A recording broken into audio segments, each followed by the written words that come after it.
Sweet the whispers in your ear whenever ember wanders near.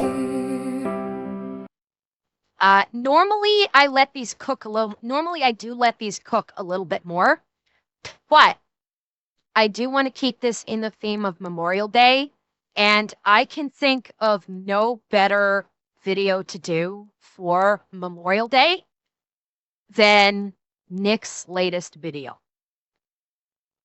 About John Lewis Barkley, the scout sniper, who apparently is the one-man army America forgot about.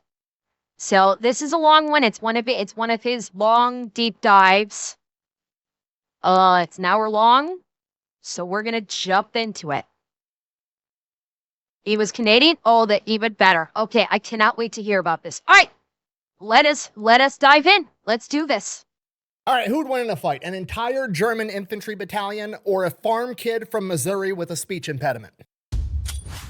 Today we're talking about John Lewis Barkley, a farm kid from Missouri that was originally rejected by the Army on multiple occasions and would eventually con his way into the Army, get selected to become a scout sniper, and go on to become one of the most decorated men of World War I. And if you've been watching my channel for a while, you already know if they have to fight just to get into the military, it's going to be a hell of a story, and we're going to get to it right after word from our sponsor. Delete me. Where's the suppressor for this thing? Why? Because the rabbits are out and the kids are napping. Fair enough. I'll do this off camera so you don't get demonetized. Good call. This video is brought to you by Delete Me. Super simple, straightforward business model. You give them money every month. They turn around and make sure the data brokers on the internet aren't selling your personal information. Okay, I've read some comments and a lot of you guys have the same concern. You're like, hey, if I don't want my personal information out on the internet, why would I give my personal information to this online company to try to take my information off the internet? It seems like a self-defeating endeavor. Okay, that's a valid concern. I had the same one when I was getting signed up. Here's the thing. When you go to sign up, you don't really give them your personal information. I think when I signed up, I gave them my name and my email address, and that was it. Then after you get signed up and you give them that information, they're like, okay, give us like 3 to 5 days and we're gonna have a questionnaire we need you to fill out. You show back up 3 days later, and the questions, I'm not gonna lie, they're creepy. It's just like 25 questions that you answer yes or no to, but the questions are like, have you ever been associated with this address? It's the house you currently live in or one that you recently lived in. Is this your phone number? Yes or no? Is this the high school you went to? Are you related to this person and the name is like your mom or your dad or your sister or somebody very closely related to you?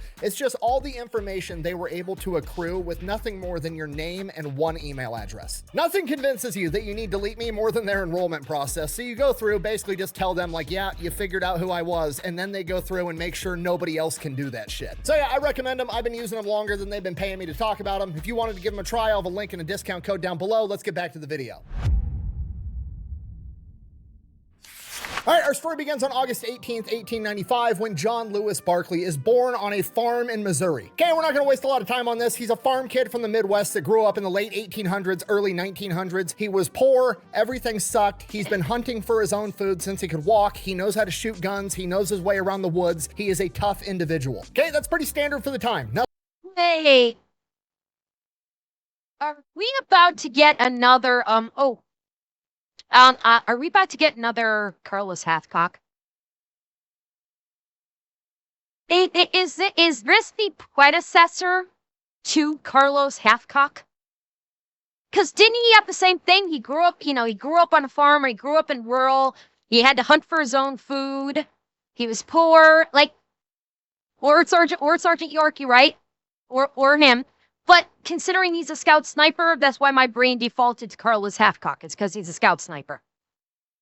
Nothing special. What sets John apart, though, is that his family has an enormous military history dating all the way back to the American Revolution. Every single war or conflict that America has ever been involved with, there has been a Barkley in the fight. And 2 of them have earned the Medal of Honor. It is basically written into this kid's DNA that he's gonna serve in the American military. So obviously, as soon as he's old enough, he tries to enlist in the Army, and he is rejected because he has a horrific stutter. Like, apparently it's really, really bad to the point that he just doesn't like talking much, because when he tries, people either A, can't understand him, or B, they get annoyed that he's taking so long to get the words out. What's the matter with you, boy? You too stupid to do what your coach tells you? And apparently, at this point in time, at least, that's a good enough reason to get disqualified from serving in the American military, but there's not really a war going on right now, so, you know. Okay.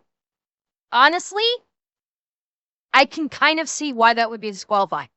Having a very significant speech impediment would be, because you gotta remember, everything, they didn't have a lot of communications equipment, so everything, communication was vital for law enforcement. God, the communication was vital for the military. Verbal communication was vital for the military, during the time, before World War I.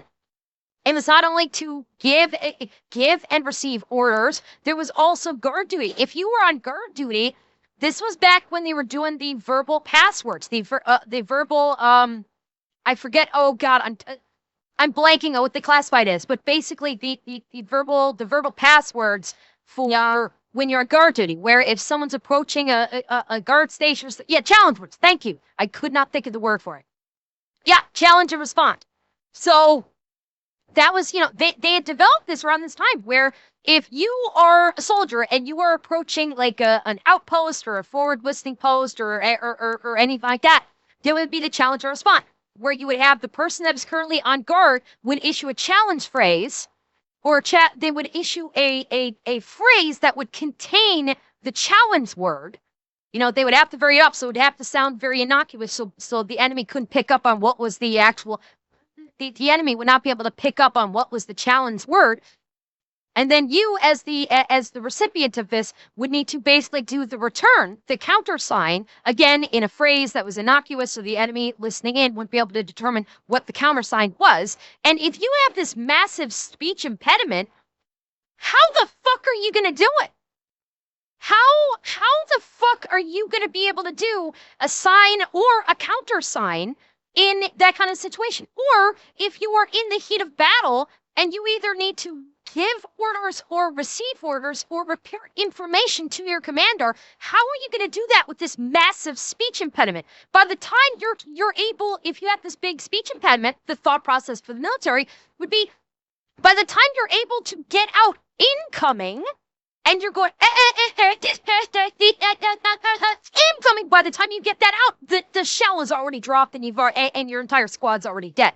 So, I understand the rationale behind rejecting him because of a significant speech impediment. I do, it sucks, but I understand the logic behind it. Whatever. Fast forward a couple of years, you have the border war with Mexico with, Blackjack Pershing and Pancho Villa, so he tries to enlist again and gets rejected again. A year after that, America joins World War I. John tries to enlist again, rejected. Goes to the next town over, tries to enlist there, rejected. Goes to another town, rejected. Goes to another town, rejected. Rejected. There's nothing he can do to get into the army. Now, despite that, him and his brother Doc still have to sign up for the draft. Basically a formality at this point, because he knows as soon as he gets a draft notice, he's going to go in, get inspected, and they're going to reject him again. But it's a formality that he still has to go through. And then his brother Doc gets a draft notice. The problem is, Doc is also going to get rejected because he had a childhood surgery that he never fully recovered from. He's not physically capable of being in the United States military, so John goes and takes his place at this draft board. So he goes to the draft board. It's the same thing all over again. Has his physical. He's good to go. Takes the vision test. He has above 20/20 vision. Takes the hearing test. He has unusually good hearing. But then the doctor tells him that they're not going to take him because he's got a speech impediment. At which point, John kind of tries to argue. And then another doctor, presumably the one that's in charge of all the other doctors, looks over from his patient and is like, "We're trying to kill Germans here, not give speeches. The guy's fine. Send him." Thank you! Okay, finally, somebody's got some common sense. Maybe don't make this kid a radio operator, but other than that, he's fine to go into the trenches of World War I and fight. An unpopular opinion, as much as I'm not trying to make fun of somebody with a speech impediment, if you gave me a choice of hey, would you rather get your ass beat by a guy with a stutter or a guy without a stutter? I'm picking the guy without the stutter because getting your ass beat by a guy with a stutter is kind of embarrassing. I don't really know why, okay? This is psychological warfare. Looks like Boucher knocked him out cold. I love my mama very much.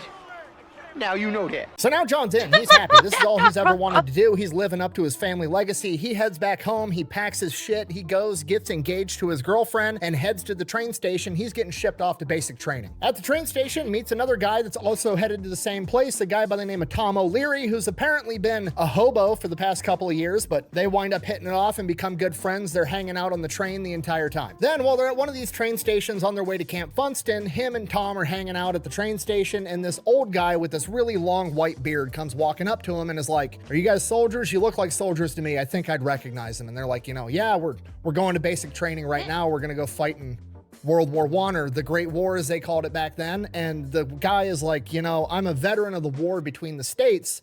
I'd like to give you some advice. Which, sidebar, I mean, it makes sense if you look at the timeline, but it's just crazy to think about that these kids are getting ready to go into combat with machine guns and tanks across an ocean, and there's still Civil War veterans kicking around giving out advice.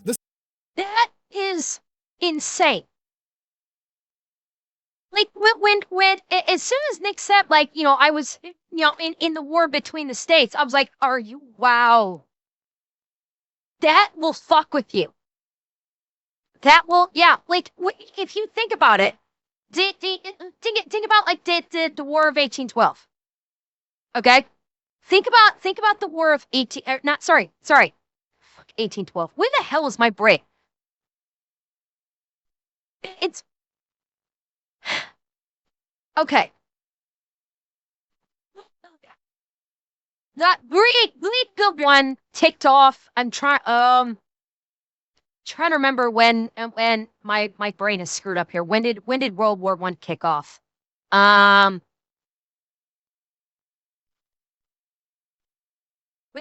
did World War I start?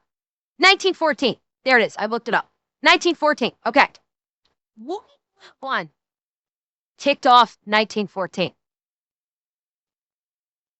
Think of when the Civil War was. Okay, Civil War, for those of you that don't know, the Civil War ended 1865. Okay, that was the conclusion of the Civil War. So the Civil War had only ended, the Civil War, the one with muskets still, ended 50 years before that. That's it, just 50 years between the conclusion of the Civil War and the beginning of World War I. Like, it fucks with your head.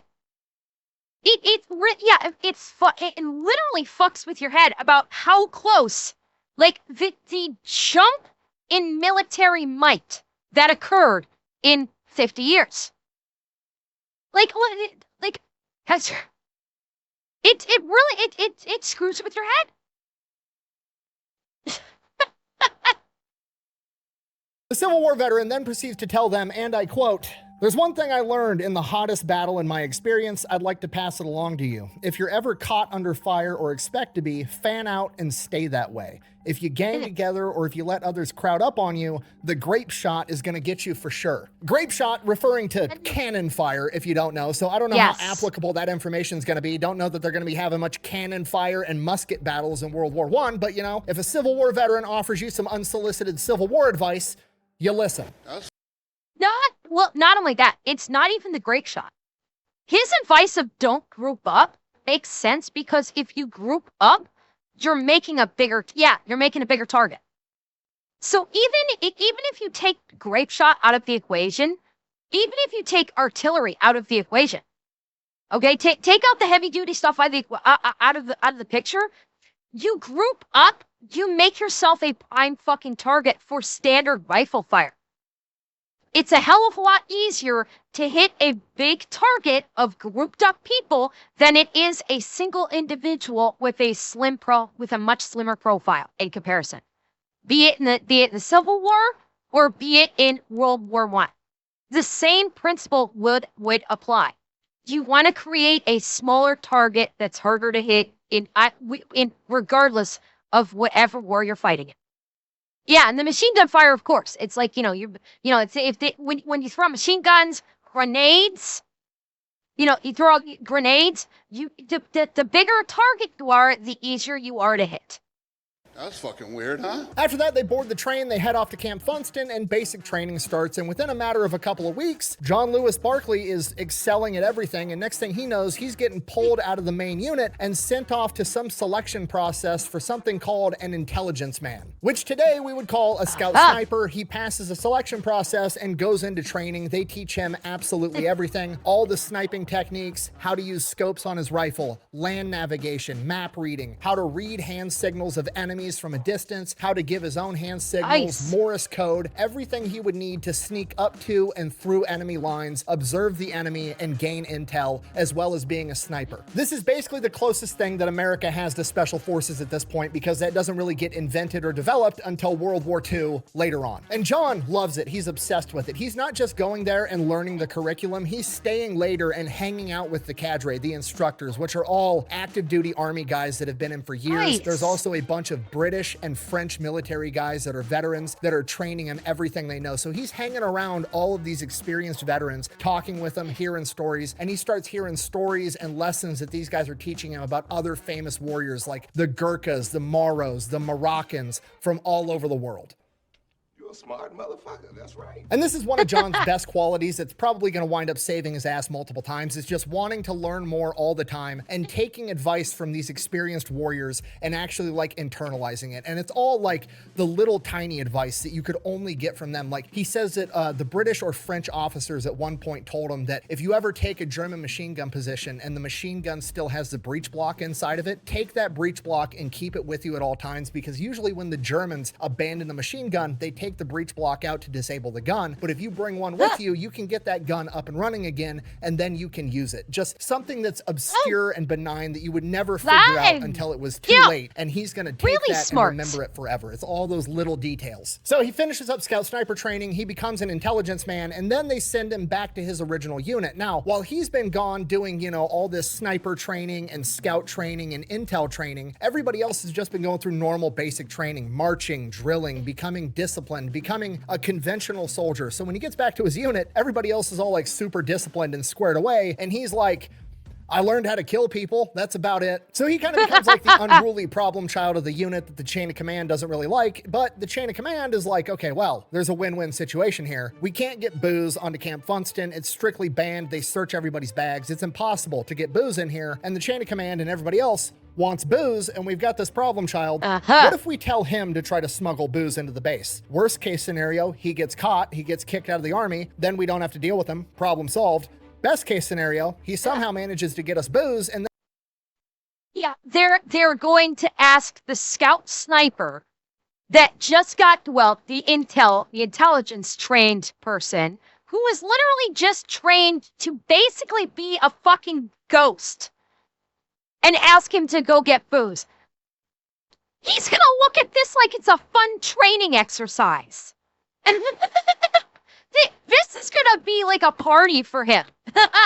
and we've got booze. John accepts the challenge because he's an intel man. This is exactly the type of thing he specializes in. So he goes, he boards the train, they take him into town. He's got like a day of leave. He buys a couple of bottles of booze. Now he's just got to figure out how to smuggle them onto the train. So he gets these little pieces of rope, ties them around the stem of the booze bottles. And then when he goes to board the train back onto Camp Funston, once you get on the train, that's where they search all your bags and stuff. So he takes the rope and the booze, ties a knot at the end of the rope, throws the booze bottles outside the window of the train, shuts the window on the knot so they're hanging out the side out of sight. They search through his bags, they search through the whole train, they don't find anything. As soon as they turn around to walk off, he opens the window, pulls the booze back in so that when they get off the train, they don't see it hanging out of the train, and he manages to smuggle booze in for his entire chain of command. And this more or less becomes his job the rest of the time that he's in training. He's the unruly problem child that everybody puts up with because he's also the only guy that can get them booze. And for a small fee, I can even get you McDonald's. From here, they finish up training. They get shipped off to the coast where they're, going to do some more training and then eventually get shipped off to France. While they're over on the coast doing more training, him and Tom are, getting in trouble, but they're excelling at pretty much everything. So eventually they get offered a promotion to corporal and neither one of them want it. They're like, I don't want to be in charge of people. I'm just trying to get through this war. I want to go do my own thing. So, you know what? That's not unusual. As crazy as it may sound, there are probably plenty of people in the military that don't want a command rank. They want to just do their job. They don't want to be in charge of people because either they don't want that responsibility or it's going to take them away from the job that they enjoy doing. You see this not only in the military, you see this in civilian life too. How many people have you known in your personal lives that in your job or just casually where they are offered, like say in a job, that they are offered a position of management and they turn it down. They're like, I don't want to be in charge. I want to do my job and I don't want to be in charge. Yeah, guess who else? Hi. My last job, they asked me, we want to make you like a manager. Or we want to make you like one of like the supervisors. And I told them flat out, no, I don't want the job.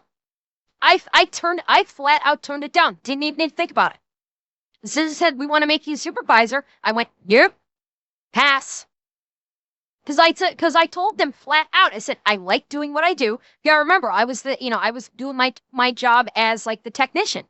And if I got promoted to like a supervisory position, I would not be doing that job as the technician. Because I was the person that they came to for any tech work. I liked doing it. That was like the only good thing I liked about my job is doing the tech work. And when they came and offered me the supervisor position, I went, nope, don't want it. I want to have nothing to do with that. I don't want to be a supervisor. I don't want to be in charge of people. I want to just be the tech. And that's all I want to do. There are people that don't want to be put in charge of shit. They like doing their job. They like, having their job to do. And they don't want to be telling other people what to do and basically being in a supervisory capacity.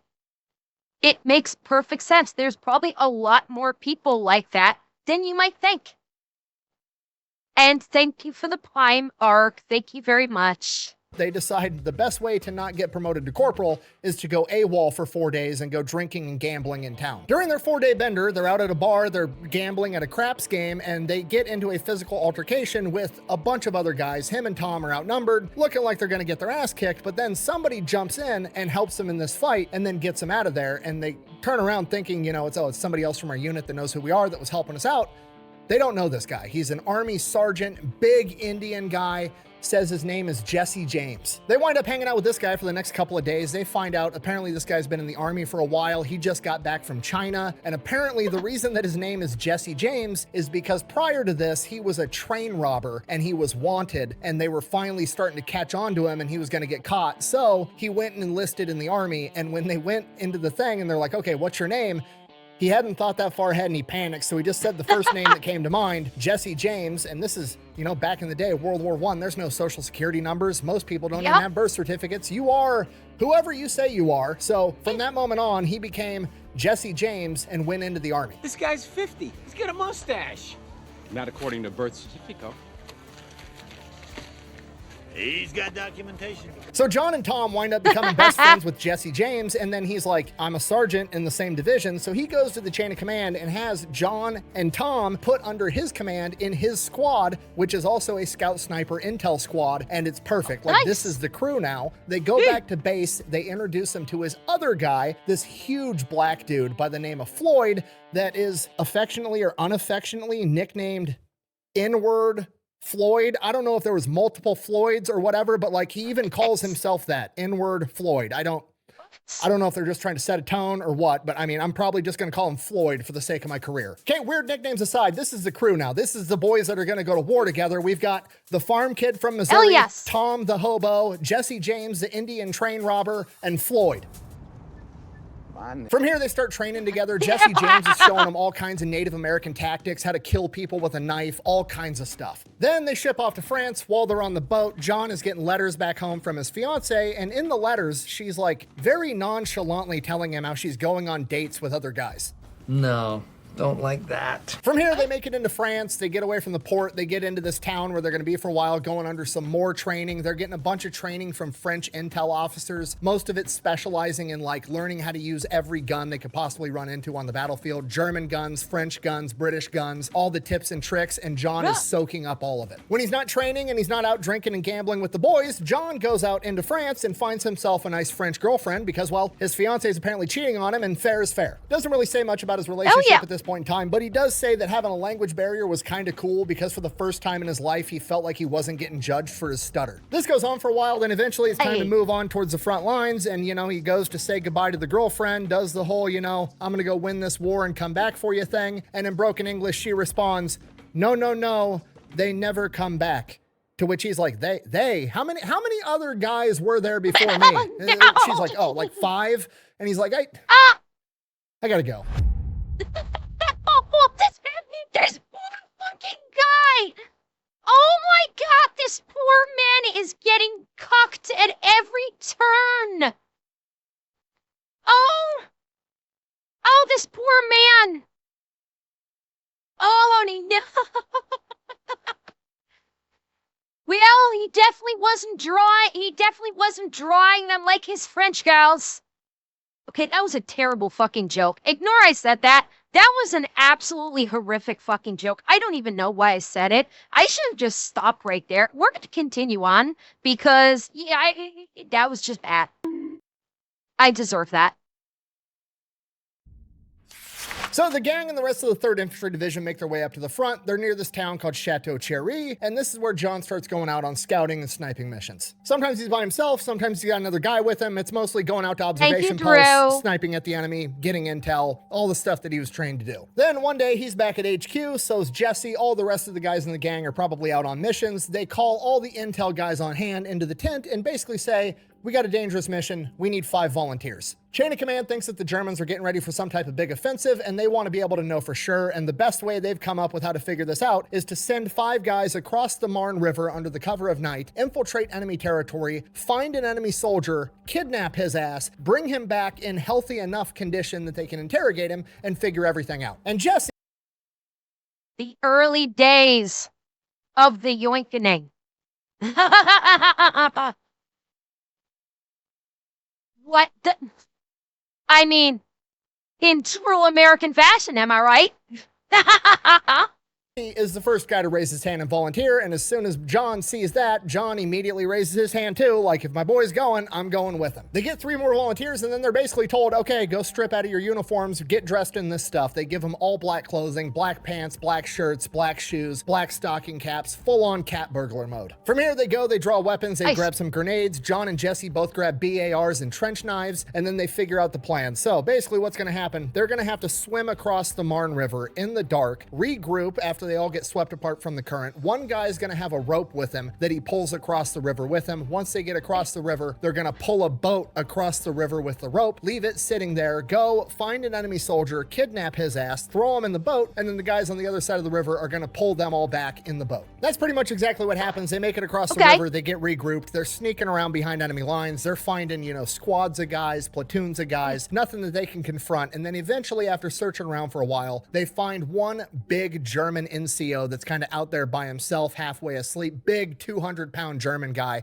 They sneak up on him, tackle his ass to the ground, and gag him. He's putting up a fight and he's a big boy. 4 dudes are having to carry this guy while one guy covers him with a gun, and they're trying to be quiet, sneaking their way back to the boat. As they're loading this guy into the boat, he manages to get the gag out and starts yelling in German. They smack him in the head with the club, re-gag him, get him in the boat, get everybody in the boat. They pull on the rope so the people on the other side of the river start pulling him back, and then they start hearing a bunch of Germans and footsteps, and then the machine gun fire opens up as they're out in the middle of this river in the dark getting pulled by a rope. John winds up getting knocked off this boat. There's machine gun fire coming in, so he's trying to stay underwater, and he's also getting swept further and further down the river, and eventually he doesn't know his left from his right. He doesn't even know which side of the river is his. After a while, the machine gun fire is far enough away from him. He's like floating down this river, getting swept further and further down this river, and eventually he kind of figures out which side the machine gun fire is coming from, and he goes, cool, not going that way.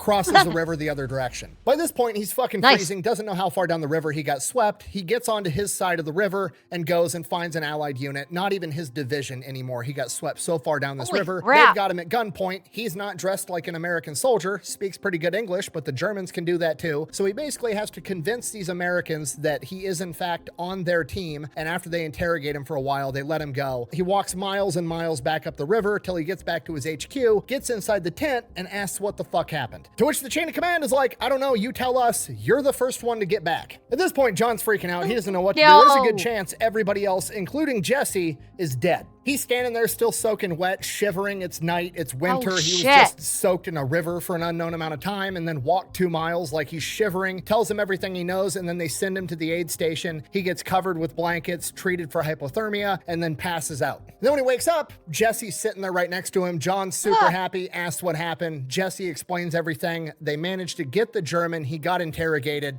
and it's confirmed there is a major German attack coming. Fantastic. Oh boy. And Iron Bear, thank you for the tier 1. Thank you very much. The next couple of days are quiet, and then the Germans launch a massive attack. Huge waves of artillery as well as poison gas. Nobody on the ground knows this yet, but this is one of the biggest German attacks of World War I, the Second Battle of the Marne River. And this isn't typically what you think of when you think of World War I. World War I, you're thinking trenches, no man's land. This isn't that. This is on the Marne River. It is open field. And most Allied units are being driven back by this massive German attack, except for famously John's division, the 3rd Infantry Division, holds their ground. And this is where the 3rd Infantry Division goes on to earn their nickname, the Rock of the Marne, as well as their motto, here we shall remain. And John is not right in the middle of it. He's at the front because he's a scout. John's out there with his company before they detach him and send him further into enemy territory. And while they're out there, the trees are getting blown up. Everything's splintering all over the fucking place. There's poisonous gas and artillery landing behind him. There's Germans with machine guns in front of him. It's complete chaos. His platoon comes up on a position that was previously occupied by another unit that had already fallen back. And while they're up front observing, they start hearing a field telephone ringing in the background in between the noise of machine gun fire and artillery from this abandoned unit's prior dugout. Well, the phone's ringing. Somebody's got to answer it. So the commanding officer points to John and says, go answer that phone. So John heads back the other direction towards all the artillery fire, making his way to where he hears this field telephone. He starts smelling phosgene gas, so he puts his gas mask on and then keeps making his way there. He winds up tracking it down. It's in this dugout that's already blown up, but the phone is still working for some reason. So he crawls down in there, answers the phone. Hello? Voice on the other end of the line's like, who's this? It's Barkley with the intelligence unit. What's up? The dude on the other end of the line then proceeds to chew him out because it took too long to answer the phone. Barkley just like listening to it for a minute and then cuts him off. It's like, look, dude, I'm in the middle of poisonous gas. If you got orders, give them. Otherwise, fucking, I'm leaving. What's up? This kind of stops the guy for a minute and he's like, tell your major to tell all of his men to stay in their dugouts. That's it? Yeah. Click. Like, then what? My fucking... Tell me this is not the most army fucking thing ever. Those of you that have been in the army, tell me that is not the most army fucking experience ever. Ring, ring, ring. I'm gonna chew your ass out for a minute. That it took you too long to pick up the phone. Now hurry up and fucking wait. Every army soldier in history knows that experience of why didn't you answer fast enough? Now hurry up and wait. It's some of the most army shit you will ever hear. Fucking, like, literally you called to tell me to stay in a dugout while we're taking artillery fire. Thank you. Stellar leadership. Great work. And then all of a sudden, next thing Barkley knows, he wakes back up. He apparently got hit by artillery because now there's a tree on top of him and he smells phosgene gas through his gas mask, which means that it probably got torn or broken somehow. So he digs himself out from underneath this tree. Apparently nothing's broken. He's able to walk all right. So he starts making his way back to his guys. Doesn't know how long he's been unconscious. Makes his way back there and then he proceeds to get chewed out again for taking so long. To which presumably he's like, fuck, I got blown up. Sorry, I don't know how long I was unconscious. I have a concussion. Everything sucks. My gas mask is broken. I need a new gas mask. And the commanding officer is like, okay, well, what did the phone call want? Fuck it, they called to tell us not to get blown up, but apparently I can't listen. Okay, I'm not having a good day. And then he stops and he realizes I sound funny. I sound different. And he realizes for the first time in his life, He's not speaking with a stutter. At this point, he's like, I'm dead or unconscious or I have brain damage. Something's not right. So he makes his way back to Jesse, finds a new gas mask, tells Jesse what happened. He gets like 5 words out of his mouth when Jesse's like, what the fuck is going on? You're talking like a normal person. And from this moment on, it's drawn into a fucking cartoon. This is some Flintstone shit right here. He got conked on the head and all of a sudden his stutter magically went away. This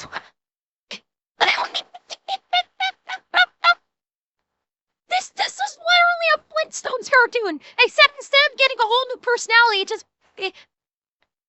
it just fixed his fucking stutter. Are you fucking shitting me? Oh my god. never had a stutter for the rest of his life. She falls in a well, eyes go cross. She gets kicked by a mule, they go back to normal. I don't know. But there's no time to celebrate because now the Germans launch their ground attack. They get into this huge firefight, basically preventing the Germans from advancing any further. And then once the Germans start falling back, they launch a massive counterattack. My turn. So now John and Jesse are out scouting in front of the rest of the main formation as they're chasing down these Germans. And John and Jesse get ambushed by 3 Germans. They run up and try to bayonet John. John tries to swipe the bayonet out of the way, but it catches him on his right side, right underneath his ribs. He drops to his knees and stabs the guy in through the chest with his trench knife as Jesse fires a shotgun into the other 2. So now John's been stabbed with a bayonet. Jesse asks if he's okay. John says, I don't know, but I'm bleeding a lot. So Jesse grabs him by one arm, runs him back to the rear. Jesse gets him back to the rear, gets him patched up. The bayonet wound wasn't that bad. The tip of it just grazed him. It was about 3 inches long and about 1 inch deep, which granted, that sucks, but he's right back on the front lines the very next day. From here, they're with the platoon again, and the platoon gets pinned down while they're trying to stories had someone whose stutter gets fixed by being hit. Lines the very next day. From here, they're with the platoon again, and the platoon gets pinned down while they're trying to traverse this wheat field, and they're stuck in this wheat field laying down. They can't even look up to be able to return fire at this German machine gun position because when they move, it moves the wheat and gives away their position. So they are just completely stuck there, unable to do anything. They're fucked. After a while, a bunch of enormous black dudes come crawling through the wheat field with knives in their mouths. John has no idea who these guys are yet, but they're actually Algerian fighters that are fighting for the French. And John says from the look he got, the smallest one of these dudes was... Hi, Lomi. Hi, Raiders. How was your stream? Welcome in. You're catching us in the middle of... Really? Welcome in. You're catching us right in the middle of Nick's story about John Barkley, the scout sniper of World War I.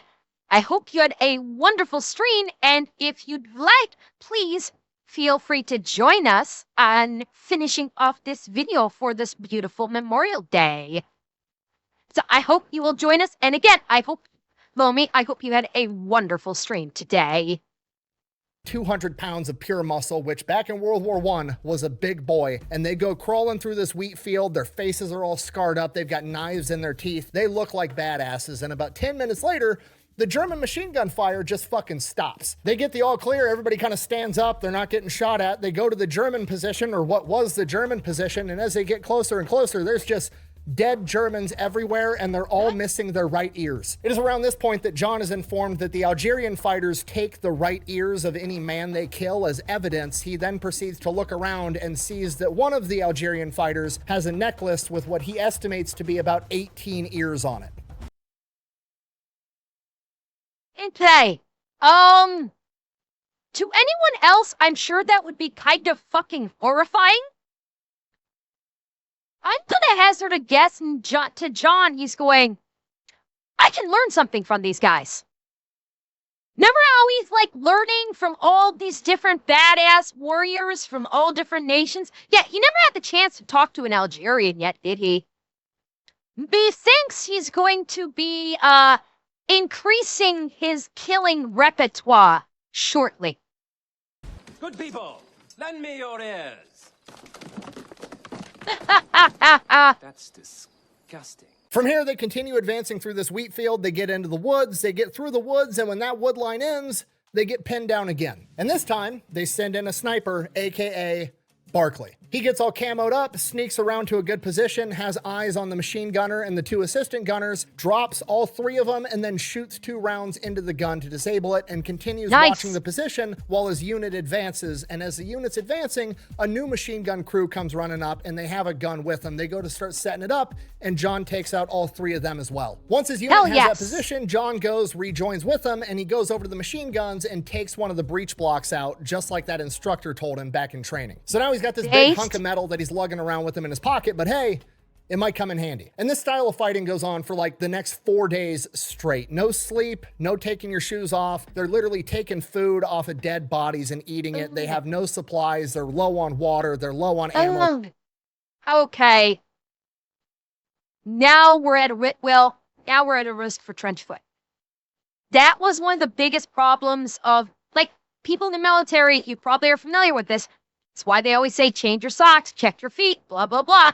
Is because during World War I and World War II, but particularly World War I, trench foot was a thing where your boots would get soaked, your socks would get soaked, you couldn't change either of them out. And so basically your feet were basically literally stewing in water and fungal bacteria, foot fungus bacteria. And yeah, your feet would literally start rotting. And could get gangrenous. You could lose your feet. It's like, that's like very serious risk. It's kind of why the modern military had developed that standard of make sure you change your socks every day. You change your socks frequently.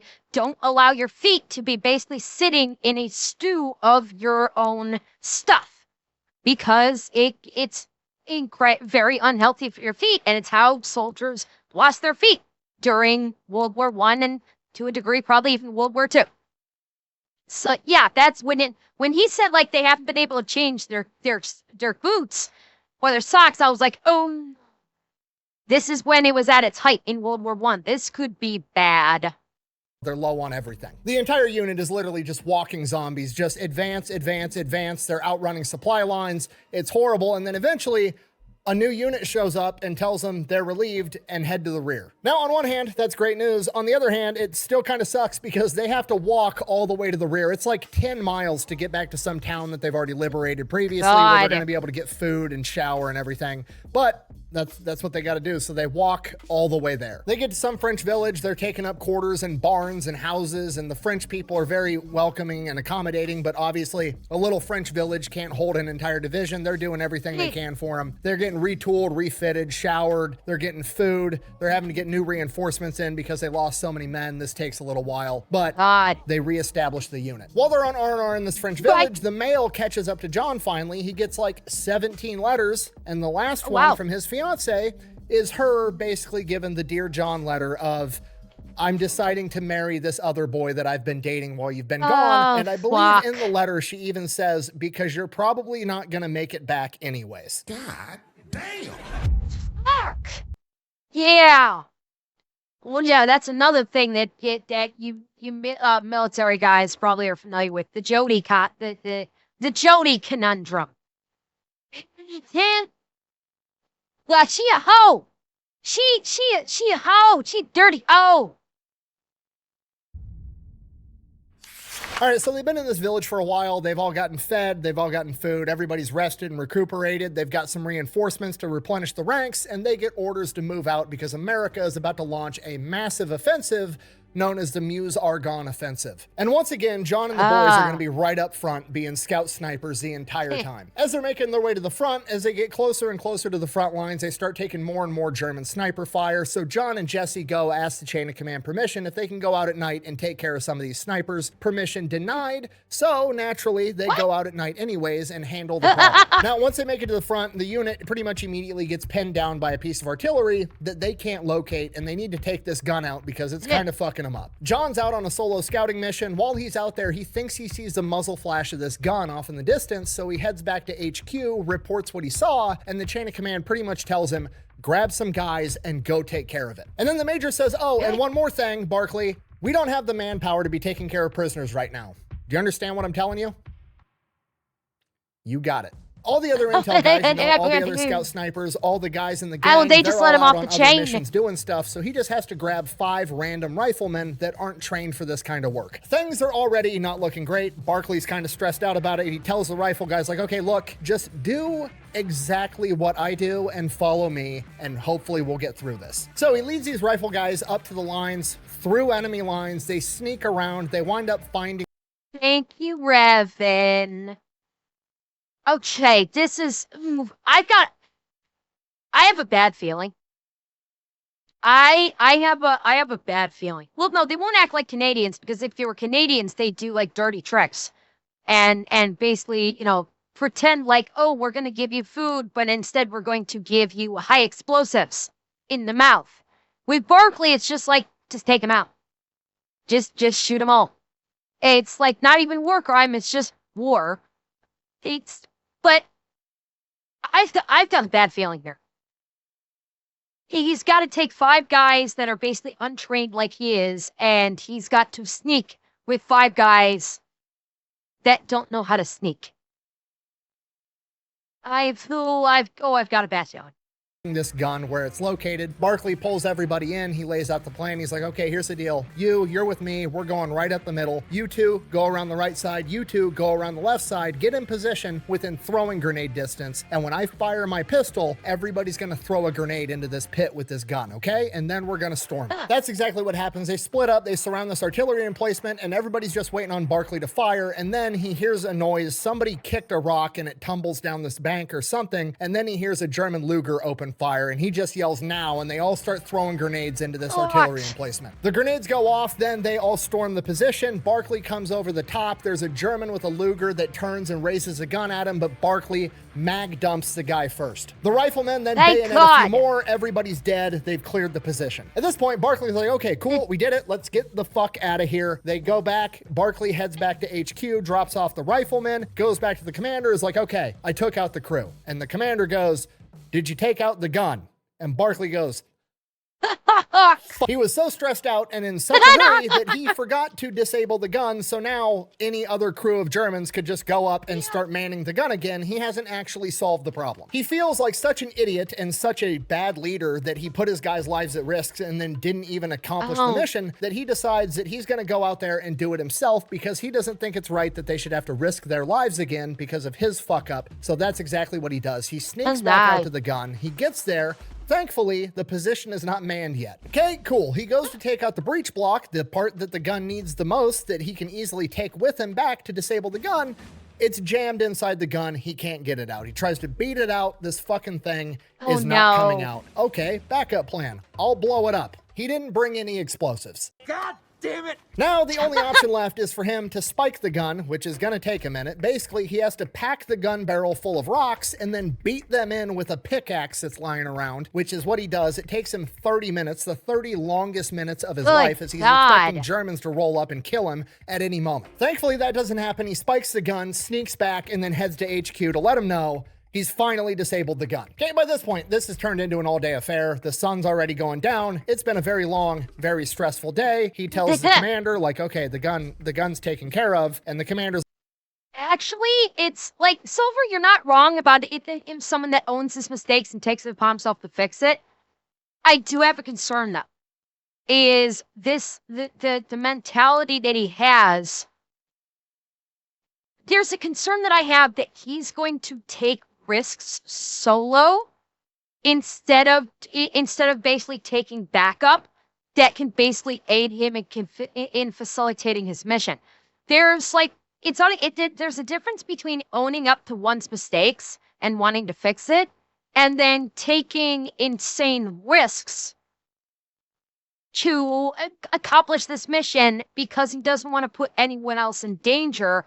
And like, even if the person is trained, to do what he can do, he still won't do it because he wants to bear the burden himself. And that makes the mission more dangerous. And that would be the concern that I have, is that he's going to have like a mission and he'll refuse help even from guys that want to help him, guys that are trained to help him. And he's just going to take it upon himself and it may be a mission that he can't accomplish by himself. that he needs help, but he'll refuse it. Now, is that going to happen? Probably not, because this is a Nick hero we're talking about, so he is 100% the main character. But that's the first thing I think of when someone's like refuses help like that because they want to own up to their mistakes. It's almost sacrificial. And in war, that's not how you win. By being overly sacrificial, it's, you could classify it as being noble, sure, but it's not how you win. It's a good way to basically lose. It's a good way to lose men, and in war, you need every man you've got. And so that's why I'm kind of like, oh, I don't like that. I don't like that whatsoever. It's like, okay, cool. Go get ready. We're launching a night raid. Fuck, okay, I guess. And he gets told it's going to be a lot of close quarters combat in the woods in an open field. So he goes, swaps out his rifle for a shotgun, and gets back together with Jesse. And this is what I'm talking about. With this right here. He had just done an all-day thing to sabotage that weapon. He is beaten up. He's exhausted. He's not going to be functioning right because he refused help. He did it all himself. And now, as soon as he got back from doing this, now he's immediately going on a close quarters night raid. And he's not going to be at 100% because if he had taken guys out with him to do this, they probably could have done it in a fraction of the time, gotten back, been able to eat, been able to get some rest, and be ready for this night mission. But now he's going into it tired. There's my concern. That's what bothers me. Floyd. So they go in under the cover of darkness and press into these woods at night. It's dark. Nobody can fucking see anything. And apparently the Germans had the same exact idea, and they basically just run into each other in the darkness and all hell breaks loose. It pretty much immediately devolves into up close hand-to-hand combat, and nobody can tell who's who in the darkness. Barkley immediately gets clubbed before he even has a chance to fire his shotgun, drops his shotgun in the darkness, falls to the ground. Now he just has a pistol. Gets back to his feet. He's running around. There's gunfire all around. He can't tell who's who, doesn't want to shoot at one of his own guys, and then eventually, while he's trying to maneuver through these woods, he falls into some kind of pit, and suddenly there's a German right in front of him, scares the shit out of him.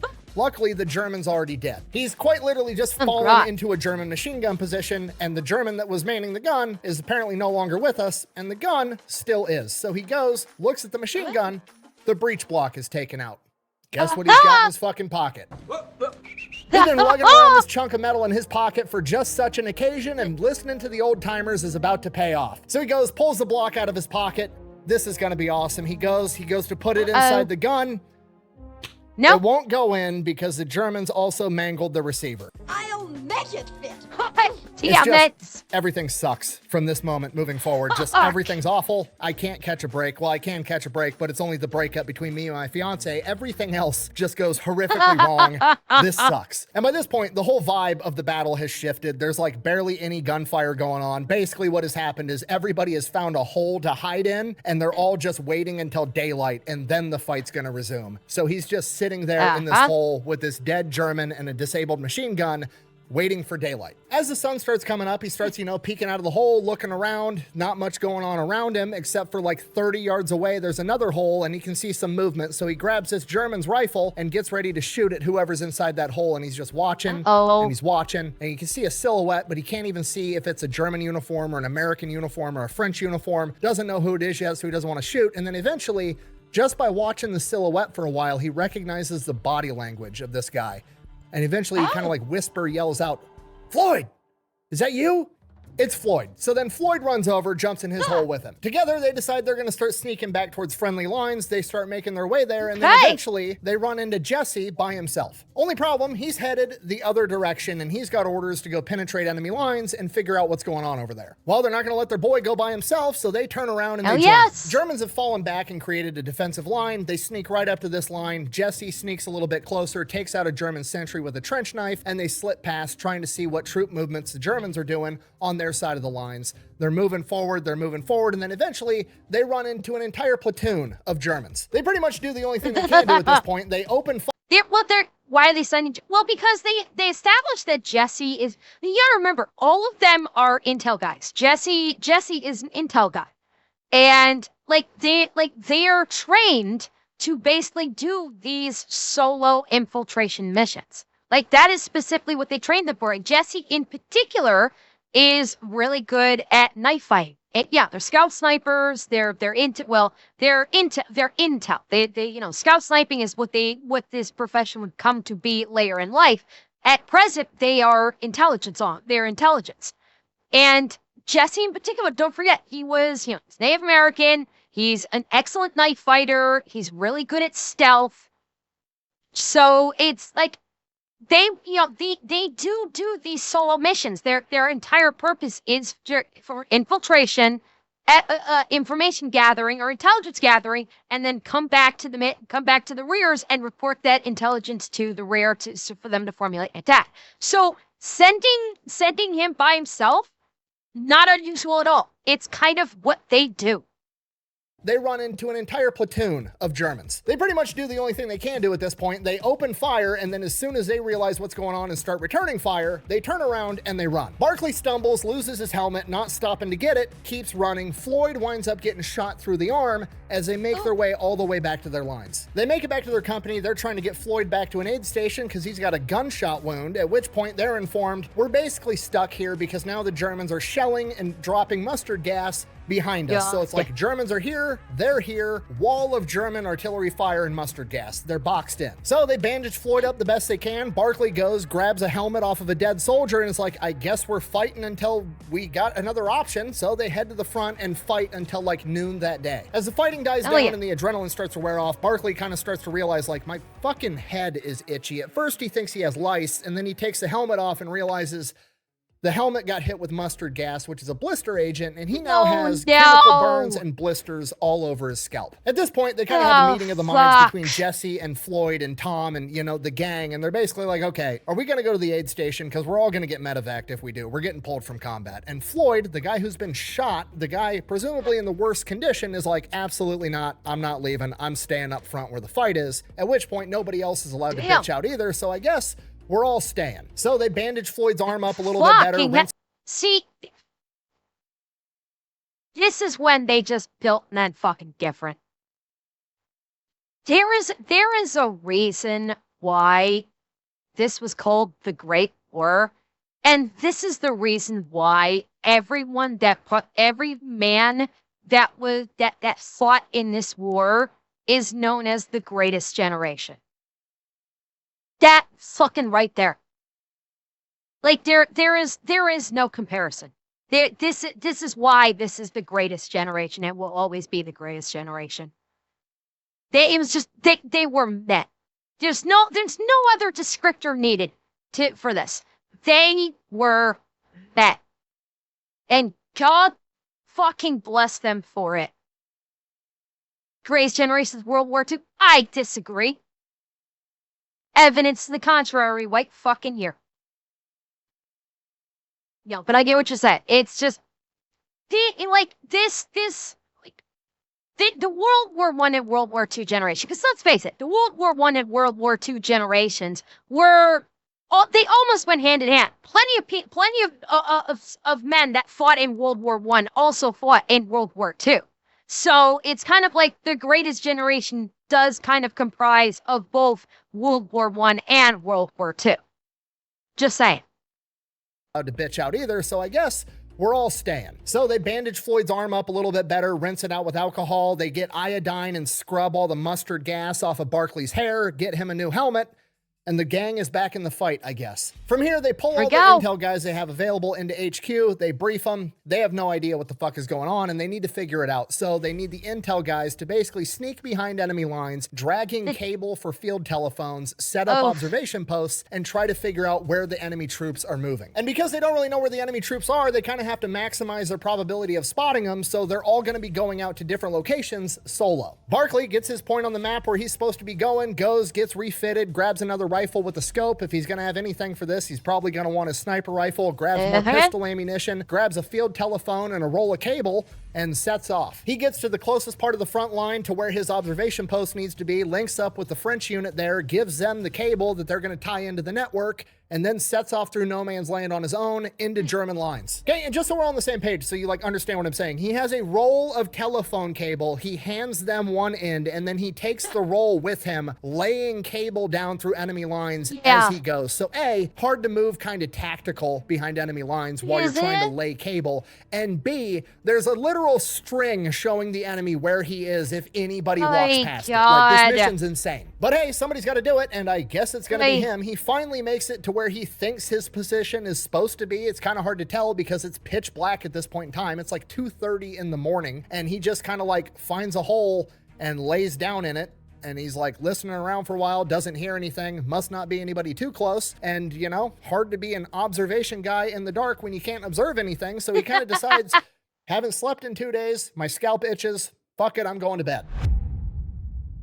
Yep, that's about right. That's the right answer. Wakes up at dawn. He's looking out of his position. He's like, oh shit, they gave me a really good observation position. He's on this ridge overlooking this field. And then on the other side of the field, there's all these trees. And he's looking around, and off in the distance, in the field, he sees this French tank that's been knocked out. But other than that, there's really nothing going on. He radios in to check in, make sure the phone's still working, reports that nothing's happening. From here, he kind of hops out of his little hole and starts looking around. And he had walked through a bunch of German fighting positions that had been abandoned last night that he just couldn't see in the darkness. There's abandoned German machine gun, a bunch of ammunition, all kinds of shit in relatively close proximity to him. Okay, good to know that at least. Heads back to his hole and just keeps observing. From here, he's just hanging out, observing, trying to stay awake for the most part, checking in every once in a while. Nothing's really going on. And then now he's facing a new enemy. Boredom. That probably was one of the most challenging things he's had to deal with. Think about it, like for those of you that have been in the military that are in observation posts, how hard is it not to just fall asleep or just fuck off when you're supposed to be doing observation? It's not sleep deprivation, so to speak. It's just sheer boredom. There's nothing happening. There's absolutely nothing happening. And when you're bored, especially in the military, what I would say one of the first inclinations when you're bored is to what? Go to sleep. If you're bored, go to sleep. It'll make the time go by faster. And when you wake up, maybe something will happen. It's not like, it's not like nowadays where you have stuff that you can entertain yourself and like pass the time. It's you literally have nothing. Like, not even your mind just wandering. It's like you've got nothing and there's nothing going on and you're just like, look, I'm staring at nothing. And your eyes start getting heavy because there's nothing going on. And it's and you're in a high stress situation. And it's like, I'm like, like that's probably, my guess is that is probably one of the greatest enemies he's facing right now. Is just sheer boredom trying to drag him asleep. And Texas Snake, thank you for the tier 1. After a while, he sees some movement in the trees across from this field, and then he sees a lot of movement in these trees from across the field, and then he realizes it's an entire German infantry battalion, like 500-600 guys, getting ready to move to launch a massive attack. So he grabs a field telephone to call in and report it. The line's dead. Somewhere along the line, it got stepped on, blown up, cut. Something happened. He now has no way to communicate and let them know that this massive attack is coming. What the fuck is he gonna do? Okay, and remember, he's well behind enemy lines and it's broad daylight out, so there's presumably a bunch of Germans behind him, so he can't exactly just run back and warn everybody because he's gonna run into a bunch of Germans and he's gonna get killed. He's basically stuck here until night at a minimum. But he's gotta do something, right? So now he's looking at this knocked out French tank like, okay, I could maybe use that as a fortified firing position, but I'd need a machine gun. There's a German machine gun back behind me. Okay, we could get that over there, but I'd have to carry the gun. Then I'd have to go back, get ammo, go back, get more ammo. It'd be a bunch of trips. There's no way that 1,200 eyeballs in that wood line aren't going to see me and come over here and kill me. Yeah. I can't do anything. And then, for whatever reason, divine intervention, Allied artillery starts dropping smoke rounds in this field, putting up a wall of smoke between this tank and that wood Fucking line. perfect. Barkley immediately hops out of his hole, runs over to that German machine gun, opens the gun up, grabs the breech block out of his pocket that he's still been carrying with him this entire time, goes to slide it in, hoping to God that it fits, and it does. Grabs the gun, hauls it to the tank, gets it inside, runs back, grabs all the ammunition, multiple trips. He estimates 4,000 rounds of ammo, gets as much of it inside the tank as he can, and puts the rest right outside the hatch door. Mounts the gun in one of the observation ports and waits. The smoke starts to dissipate. It clears out. The Germans aren't moving out yet. They're probably waiting to see if the Americans actually know where they're at, or if that was just a lucky shot with some smoke, just throwing out smoke screens randomly. You know, it happens. American artillery never comes. Must have just been a lucky shot. They all start moving into this open field. Barkley keeps waiting, and he keeps waiting, and he keeps waiting until all of them are out in the open. And as soon as they're all out in the open, he opens fire. He runs through an entire belt, reloads really fast, runs through a second belt, and then on the third belt, the gun is already starting to overheat. He's gonna have to slow down and do short controlled bursts to keep this gun from overheating. By this point in time, a lot of the Germans have already made it back into the wood line. Some of them have found holes, depressions in the ground, places to hide. By this time, a lot of the Germans in the wood line are already starting to set up machine guns. They're trying to light this tank up with machine guns, but it's a fucking tank. It's a tank. Rifle fire's not getting through it. But it is going to make Barkley's life absolutely miserable, because he said the sound of those machine guns hitting that tank sounded like 1,000 hammers were beating on it constantly. And from here, it kind of turns into a weird, twisted game of red light, green light. You see, from Barkley's perspective, he's got to try to convince like 500 guys spread out across this battlefield to all keep their heads down and to not rush him. And he's only got one machine gun to do it, and this isn't a movie where you can just hold down the trigger on a machine gun and it'll shoot forever nonstop. No, he's got to do short controlled bursts, otherwise he's going to melt the barrel on this gun. And he has to manage reloading. On top of that, the entire thing is extremely disorienting because, like I said, the tank sounds like it's getting hit by 1,000 hammers. As he's firing, another factor, he's inside a tank firing a machine gun. That part cannot be overstated enough. He is inside a metal coffin firing a machine gun inside a metal coffin that is specifically that by nature literally reflects sound. The man's fucking deaf at this point. Yeah, there is as much noise as he's getting from both the outside of the tank and the inside of the tank, because he doesn't have ear protection like the tank guys would have. He's just got his ears. So he's like, holy fuck, the tinnitus. Like, he's not hearing a fucking thing. That part cannot be overstated enough.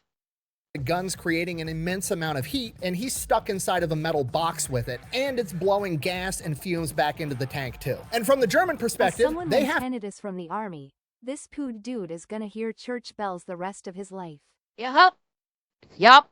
Yeah, hearing loss, not servants related. Yeah, exactly. to try to get close enough to be able to take Barkley out, whether that be with grenades or by getting close enough to actually put accurate gunfire into one of the holes that Barkley's shooting out of. So every second Barkley isn't firing, they're going to be asking themselves, is this it? Is this my chance? Is he reloading? Did the gun overheat? Is this our chance to get closer to this guy, to go in there and take him out? Like I said, a life or death game of red light, green light. After the initial few minutes of the battle, the Germans have pretty much consolidated in two locations. They're in the wood line and they're over here on this hill. So now Barkley's just kind of bouncing back and forth between the two locations, throw some fire over here, keep him down over here, throw some fire over here, keep him down over there. The Germans start trying to do different stuff to take Barkley out. They lay down a bunch of machine gun fire on the tank to disorient him, and then they send a couple of machine gunners out into the open, trying to get close enough to get accurate fire on this porthole so they can shoot into the tank and take out Barkley. Doesn't work. Barkley takes out both machine gun crews. But it's not constant action. If the Germans are all keeping their heads down, Barkley's perfectly content with not firing. Let the gun cool off. He's already dumped all the water that he has into the water jacket over this barrel,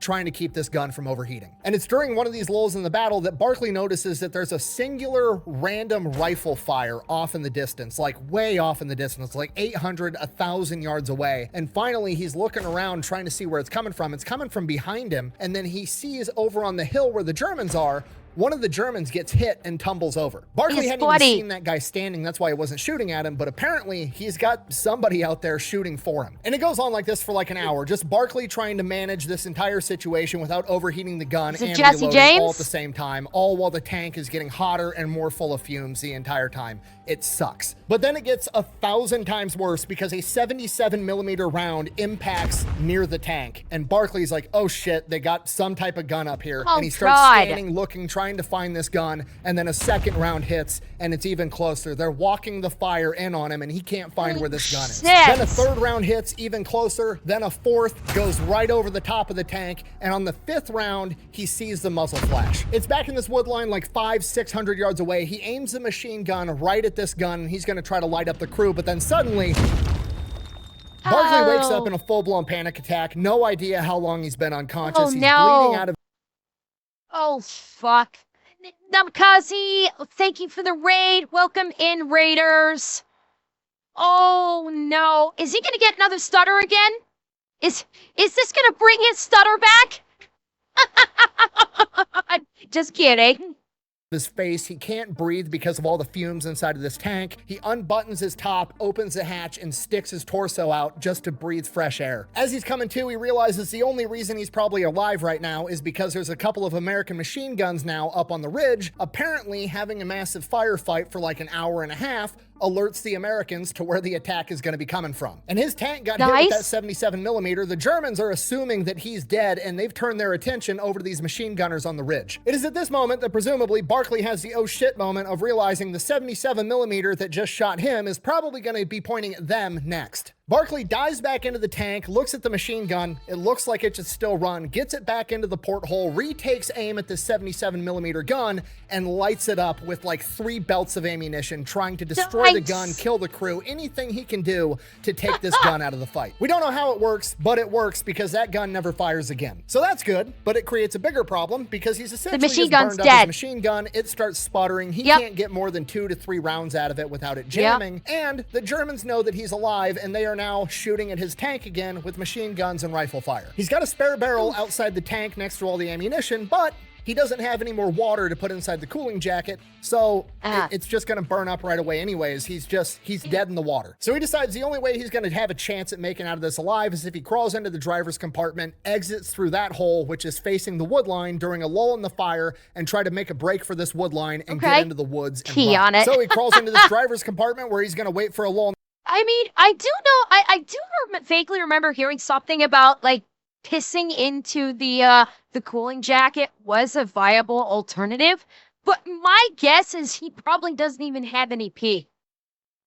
I'm guessing he's probably somewhat dehydrated at this point, and there's probably not enough liquid in his body to even be able to piss on this thing to cool it down. Realistically speaking, as long as he's been running this gun, he's used all of his water to cool it down in the first place. He didn't consume any of it. So there's probably nothing in his bladder.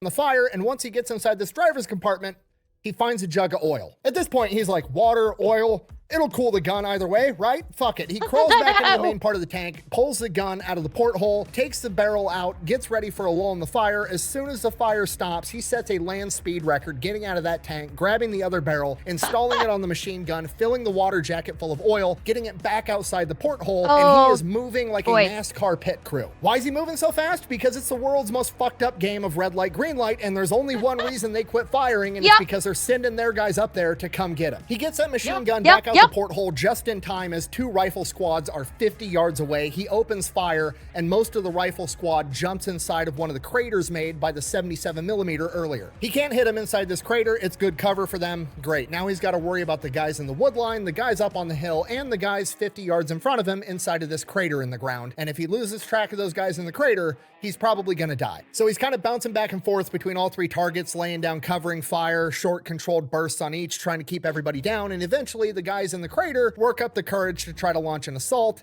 He catches them, lights them up with some rifle fire. They dive back into the crater. But this time, they drop a bag of grenades right by this crater hole. Takes aim at that, shoots the grenades, blows it up, takes care of all those guys. From here, it goes back to what it was before. He's just... The fucking Wilhelm scream! I love it! We even got a Wilhelm scream in there. Oh, I want to hear that again. That was amazing. Shoots the grenades, blows it up, takes care of all those guys. From here, it goes back to what it was before. He's just repelling waves that try to come attack him, and he's trying to keep guys down in the wood line, trying to keep them down over on the hill. But the problem now is the oil inside the cooling jacket is giving off fumes when the gun starts to overheat, and it's filling this tank with way worse gas than before. He can barely breathe in there. This goes on for a little while, and then the gun starts to act up more and more. He's getting jams every once in a while, then he's getting jams pretty consistently, and on top of that, he's starting to run low on ammunition. Can't breathe, he's hot, he's tired, he's been blown up, he's just, it sucks, and he's just starting to come to the realization that this is probably going to be the end, and they're probably going to come get him soon, and there's not a whole lot that he can do about it. Eventually, he's had enough, and he takes a break. He tells himself he's giving the gun a chance to cool down to see if it acts better, but really, he knows he's just waiting for them to come get him. So he's just sitting there waiting for the end, and then he hears a massive explosion, and then another and another, and he runs over to the porthole, looks through it, and the hill with all the Germans on it is getting hit by American artillery. And then the wood line starts getting hit with American artillery. And then within a matter of minutes, American forces are pouring into this valley. The Germans are retreating. He's finally got lucky. Slow luck is better than no luck, I guess. He crawls out of this tank, breathing fresh air for the first time in hours, and he's just sitting there waiting, taking a minute, appreciating the fact that he's gonna live to see tomorrow. And next thing he knows, a rifle platoon rolls up on him. The lieutenant in charge is like, "Who the fuck are you?" And he's like, "I'm Barkley, 3rd Infantry Division, this unit, yada, yada, yada." And the lieutenant's like, "What happened?" He goes, "I was fighting the Germans inside that tank." Lieutenant looks at this tank that's been blown up multiple times at this point and the field of dead Germans in front of it, and looks back at Barkley like, "What the fuck?" And Barkley asks him, "Yeah, do you know where my unit is?" And he's like, "No." And Barkley's like, "All right, well, I'm gonna go find him," and then just starts staggering back to where his headquarters was. Starts making his way back. He gets back to where like his original observation post was up on this ridge. Here's another big explosion, turns around and looks, and it's German heavy artillery way back behind the line. Finally got his tank sighted in, and they are just bombarding the spot where his tank is. Oh my God. I thought he was talking about me there for a second. Barkley wakes up the next morning in his cot. Jesse's sitting right there waiting for him to wake up, asks him what happened. Barkley tells him the whole story, and once he gets to the end of the story, it kind of like dawns on him. He's like, I don't know many men in the entire division that could be making accurate 800,000-yard shots like whoever that sniper was that was shooting guys on the hill for me. Jesse just kind of smiles at him and is like, "I told you I'd always have your back." From here, Barkley takes... Fucking called it. I told you it was Jesse. I said that. I told you it was fucking Jesse. Yep, I called it. Takes like 3-4 days to recuperate, and then goes right back into combat for the rest of the Meuse-Argonne offensive, which is like another 4 weeks straight. Because of the sleep deprivation and like the 17 concussions that he's accrued at this point in time, it all kind of just blurs together as just combat after combat after combat, except there is one mission that kind of stands out. Barkley gets sent out on this scouting mission. He finds what he believes to be a German headquarters inside of this dugout. He goes back and reports it, and the chain of command is like, "Okay, cool, great, yeah, whatever." And he's like, "What do you mean? I found a German headquarters. Let's go fucking take care of him." And the chain of command just like isn't interested for some reason. So Barkley grabs a couple of guys. They MacGyver themselves up a 30-pound bomb, smuggle it into the German headquarters dugout at night, and blow the entire thing up. After that, he fights through the rest of the Meuse-Argonne offensive. When that finally comes to an end, his unit gets sent to the rear back to some French village where they're going to have some R&R, rest, recuperate, get reinforcements to replenish the ranks.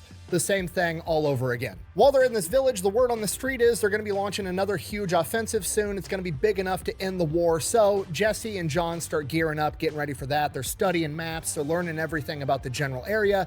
And then one day the captain calls them into his tent. They go in there and the captain informs them that he's put them up and they're going to be going off to officer school. They kind of talked amongst themselves and they're like, there's one more big push and this war's over. I don't want to be at officer school while that's happening. I'm not staying in the army after this is over. There's no point in going. They go back to the captain. They refuse his offer, basically say they want to be here to end out World War I. Next day, they're in the tents. They're studying maps. They're learning. They're getting ready. They're gearing up. And then exactly what I was talking about before. Some people just don't want to be in charge. They just want to do the work. Perfect example. They don't give a shit about being in charge. They don't give a shit about rank. They don't give a shit about prestige. They want to just let them work. It's what they're there to do. Let them do what they do. And Barak, thank you for the sub.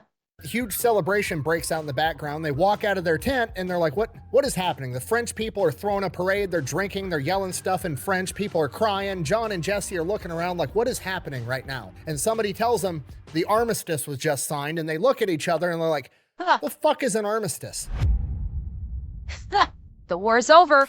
It then gets explained to them. It means peace. The war is over. They've signed the treaty. We're all going home. Unfortunately, It wasn't quite that easy. They didn't just get to pack their bags and go home. The whole unit moved into Germany. They're going from town to town. They're meeting the German people. But hey, the combat's over. People are not dying anymore. And while they're going from town to town in Germany, they wind up in one of the bigger towns, and John gets selected to be on guard duty for some wealthy baron that basically runs this town. So John goes out. He's on guard duty, while the baron has a pretty attractive daughter that John starts shacking up with and dating. And while that's going on, he's also spending a bunch of his free time gambling, and he is just stacking up money like crazy. His luck has done a complete 180, and he is making thousands and thousands of dollars gambling on craps. And then one day he gets called into his officer's tent, and the officer's like, hey, make sure your uniform looks extra good tomorrow, okay? Good, perfect, you're dismissed. And John's like, okay, that was weird, but whatever. He leaves. Next day, humongous formation. There's 3 divisions there. They're all formed up, standing in the sun. Something formal, you know, boring. They're all standing there. John's not really paying attention. There's like talking people up front going on in the background. And then all of a sudden he hears his name, John Lewis Barkley, report. And his head kind of snaps up like, oh shit, what? He looks at his captain. The captain looks at him like, he's probably,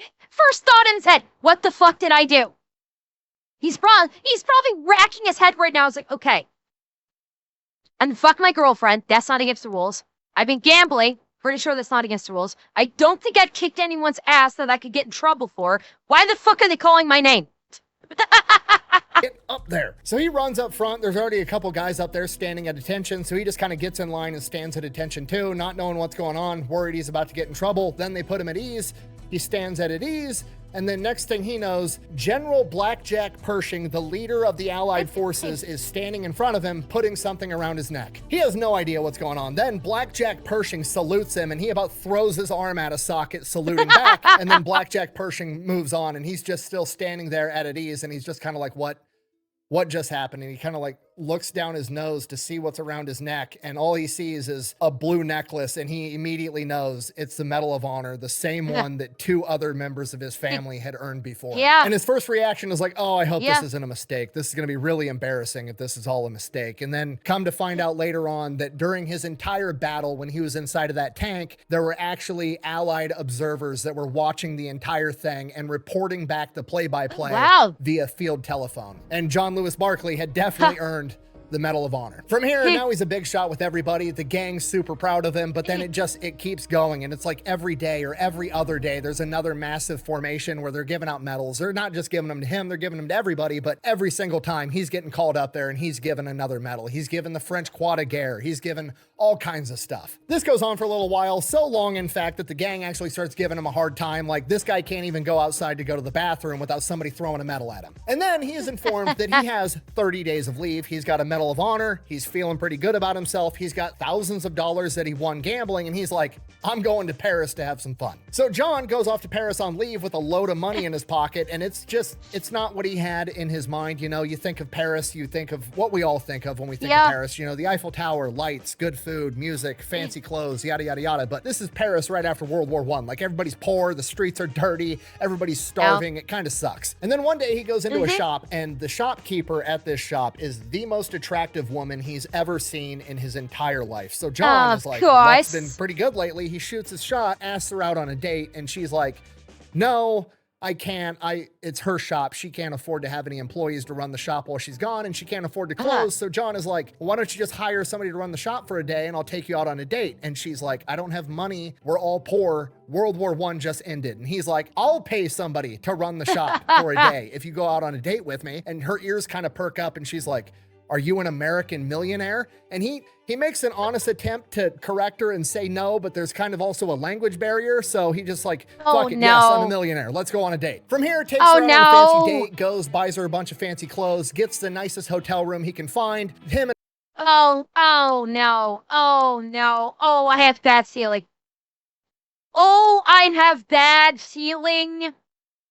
Oh, please don't let this guy get taken for a ride. Please, please, please don't let this guy get taken for a ride.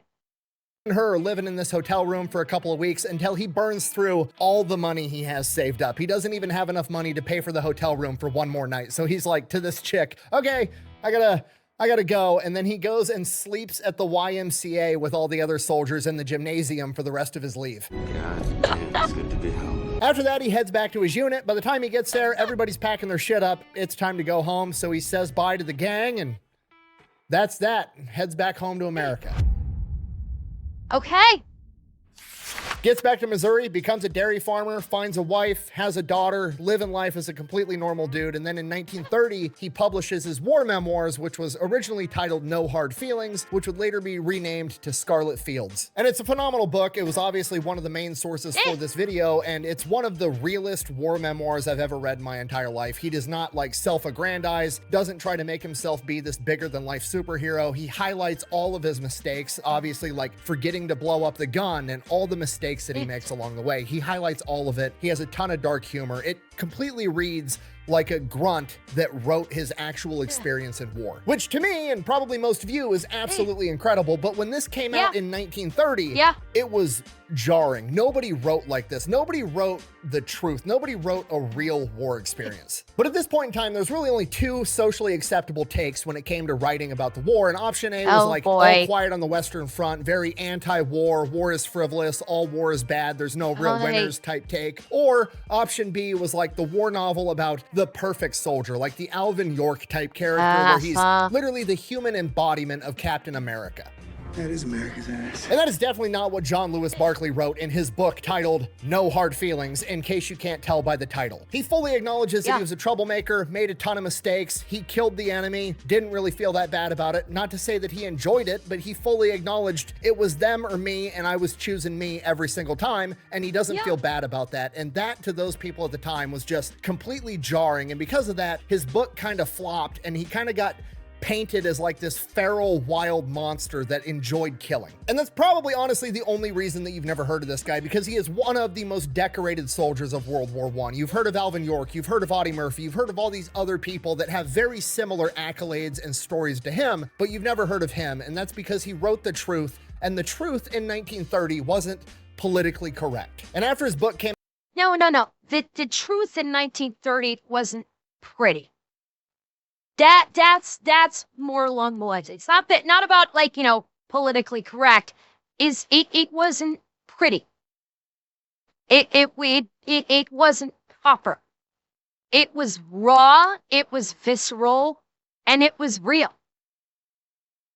And in back in 1930, they was still like, you know, the concept of things were done in a certain way.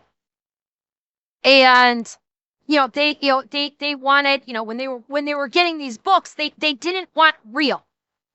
They wanted aggrandizement. Like the two examples that Nick gave. They wanted All Quiet on the Western Front, which was just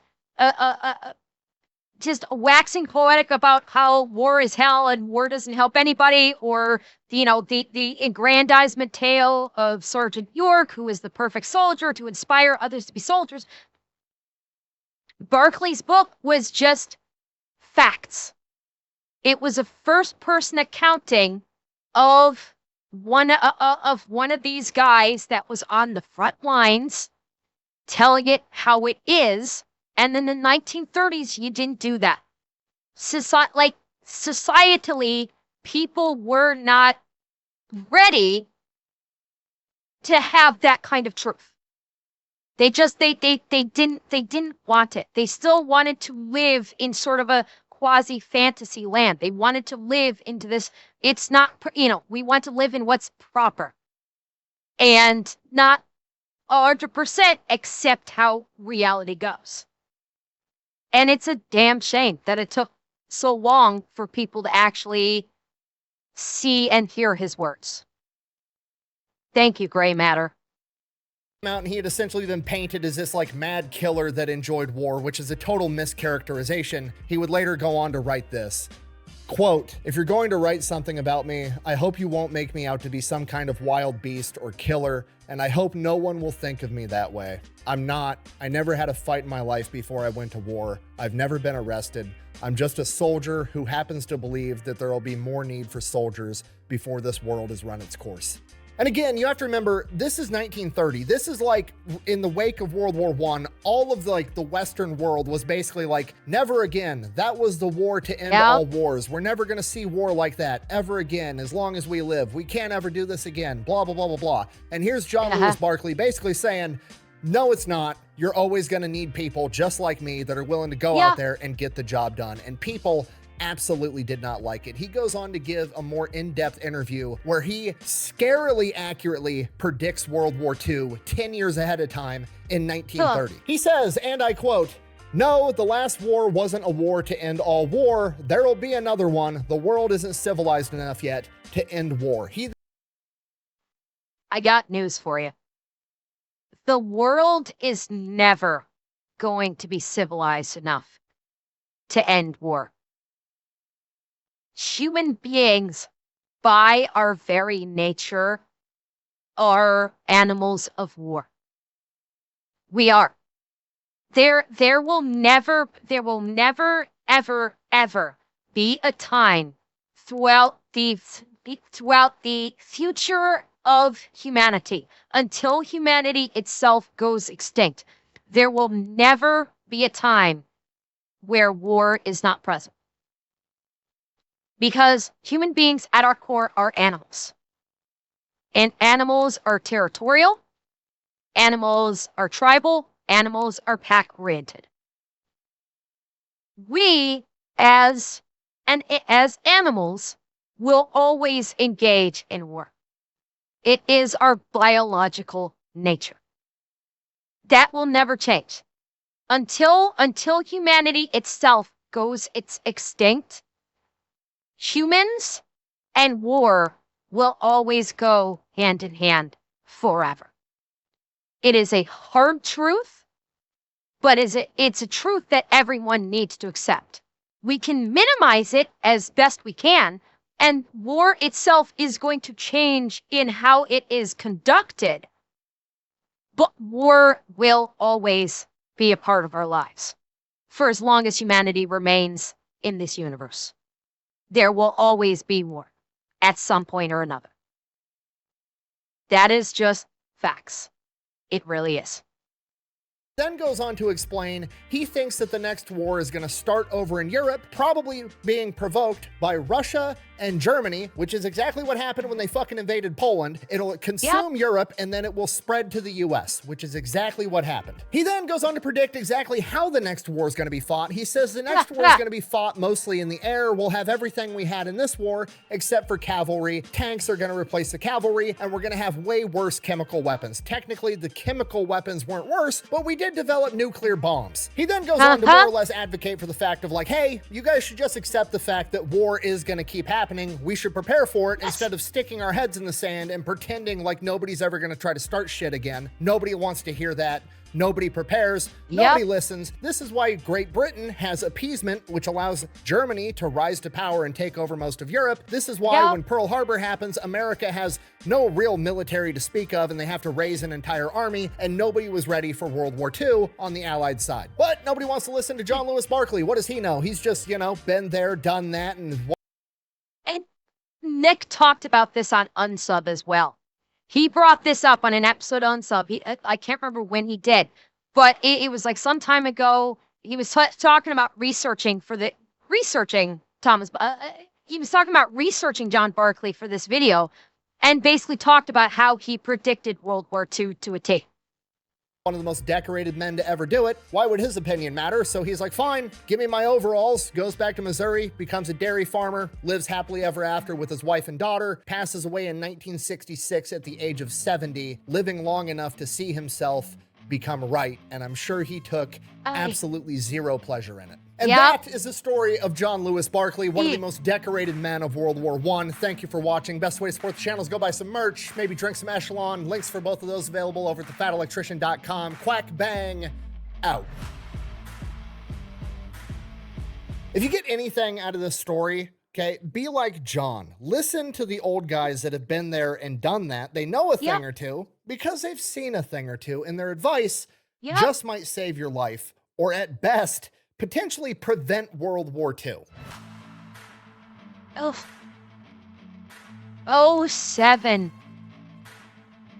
07, John Barkley. You absolute fucking legend. And thank God he was able to live a long and happy life. More than anything, I am so glad that this man was able to live a happy life with his family. John Barkley, we salute you.